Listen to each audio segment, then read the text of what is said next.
Marcela, vamos fazer aquela conexão com Guayaquil para falar deste confronto importantíssimo. Terça-feira, Emelec Atlético Mineiro. A Duda está chegando, Duda Gonçalves, na cola do Galo para trazer as informações desse jogo. Duda, o espaço é seu. Como é que está esse Atlético Mineiro?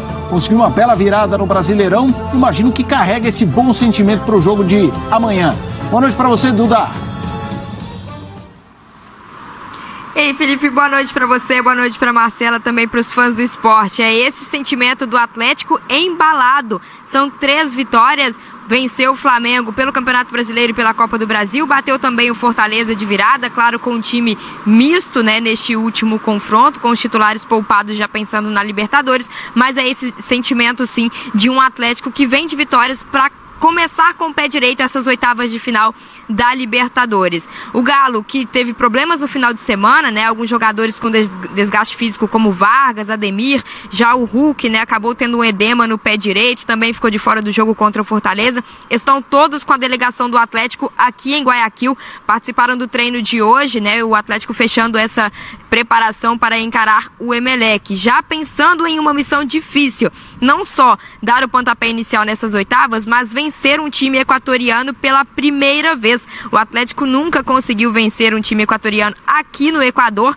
Dos jogos que teve, dos confrontos, foram 2 empates e 2 derrotas e 1 empate. Então tem essa missão também amanhã de vencer o Emelec jogando aqui.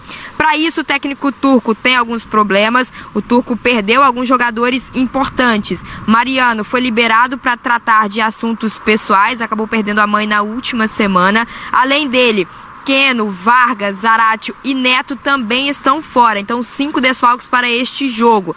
No lugar do Mariano, a substituição natural é o Guga, que vai para o seu 3º jogo, inclusive, como titular nessa Conmebol Libertadores. Então o turco tem esses probleminhas. Um provável time do Atlético para o jogo de amanhã tem Everson, Guga, Alonso, Nathan Silva e Guilherme Arana. Lá no meio campo, o Otávio substituindo o Jair, que também segue fora.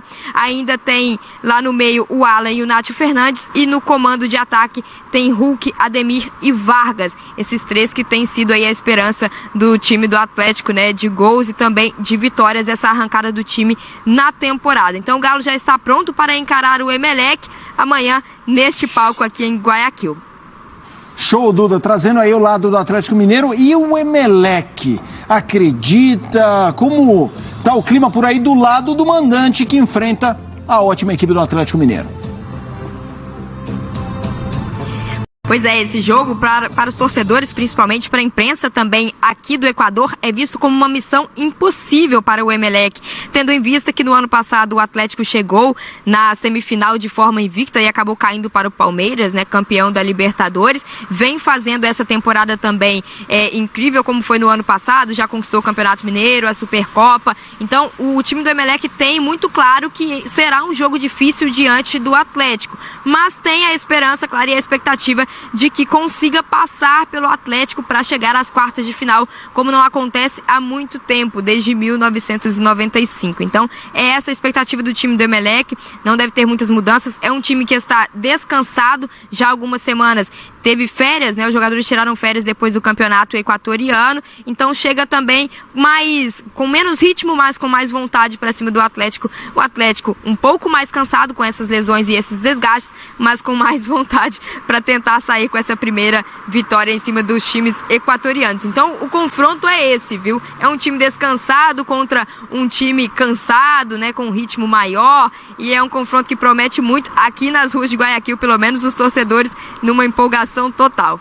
Valeu, Duda. Ao longo da programação, claro, muito mais desse jogo Emelec e Atlético Mineiro. Você acompanha na ESPN, no Star Plus, na ESPN 4 tem pós-jogo, um cardápio variado para você acompanhar o Galo da Massa. Marcela, Rafael, seguimos falando de Libertadores. Sim, a gente segue falando de Emelec e Atlético Mineiro, André Kfouri. A imprensa acha que é um jogo quase impossível.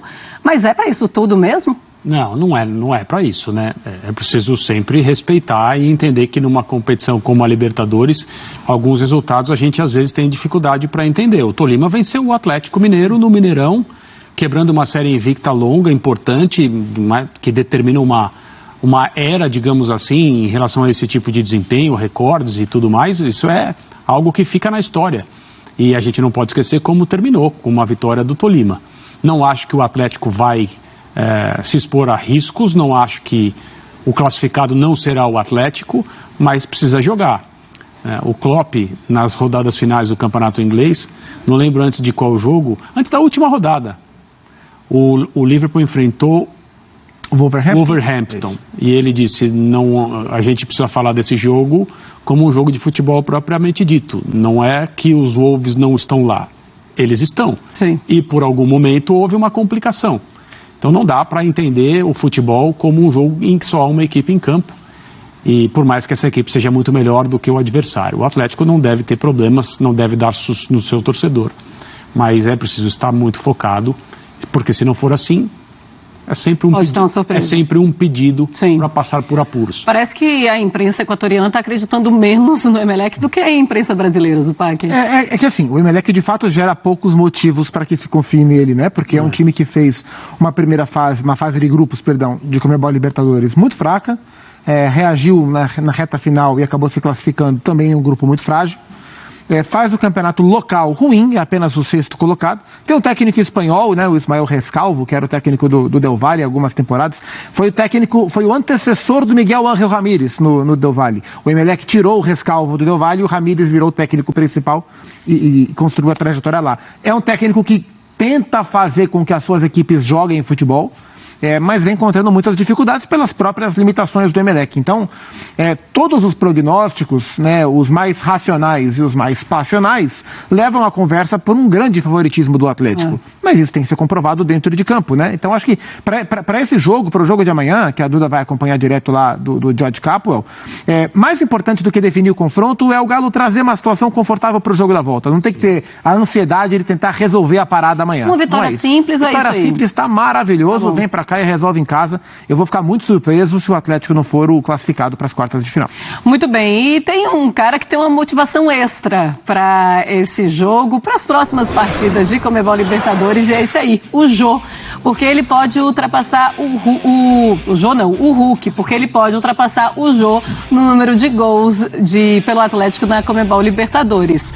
A gente mostra então, o Hulk tem 18 jogos, o Jô tem mais, 25, tem aí os jogos como titular, mas olha o número de gols. O Jô tem 11, o Hulk tem 10. Tem a média muito parecida, o Hulk com uma média maior e a minutagem para participar de gol do Hulk também é menor. E o Jô é o maior artilheiro do clube na competição. Ou seja, André Kfouri, a gente já pode dizer que sim, o Hulk vai ser o maior artilheiro do Galo na Conmebol Libertadores? Vai acontecer?